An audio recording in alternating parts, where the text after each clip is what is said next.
चुनावों में हमारे सहयोगी ग्राउंड जीरो से जुड़े हुए हैं। अनेरी हमारे साथ हैदराबाद से हैं, विवेक राय हमारे साथ लखनऊ से है। विवेक, आपके पास पहले आते हुए, विवेक आप ग्राउंड जीरो पर थे, आपने देखा वहां पे कार्यकर्ता जश्न मना रहे हैं, लेकिन वो फैक्टर क्या रहा जिसकी वजह से बीजेपी को बम्पर जीत हासिल हुई है?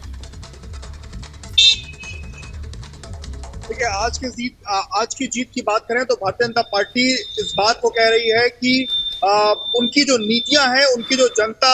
का कल्याणकारी जो नीतियां हैं, उसका कहीं ना कहीं फायदा मिला है, जिस कारण ये जीत उनको मिली है। दूसरा एक बड़ा फैक्टर आज की जीत का सिंपैथी वोट बैंक का भी है, क्योंकि अरविंद गिरी की मौत के बाद उनके बेटे उस सीट पर चुनाव लड़ रहे थे और कहीं ना कहीं एक सिंपैथी वोट बैंक भी उनको अच्छा खासा मिला है। इसीलिए पिछली बार की अपेक्षा तकरीबन 5,000 अधिक वोट इस बार अमन गिरी को जो है वो मिले हैं। तो ये कहीं ना कहीं दो ऐसे फैक्टर हैं जिसको आज के चुनाव के लिए कहा जा सकता है। भारतीय जनता पार्टी हालांकि उसका ये दावा है कि 2014 से जब से नरेंद्र मोदी की सरकार केंद्र में आई है और उसके बाद 2017 में जब से योगी आदित्यनाथ की सरकार आई है, तब से वो लगातार जो जनता को लेकर के तमाम जो योजनाएं हैं उस पर काम कर रहे हैं और जनता का उन पर विश्वास है। और इसीलिए उन्होंने ये दावा किया कि चाहे मुख्य चुनाव हो चाहे उपचुनाव हो, लगातार उनकी जीत हो रही है। हमने ये भी देखा था कि पिछले दिनों इस तरीके से आजमगढ़ और रामपुर, जो कि समाजवादी पार्टी का एक समय गढ़ माना जाता था, वो सीटें भी भारतीय जनता पार्टी ने जीती थी। और उसके बाद फिर आज की सीट,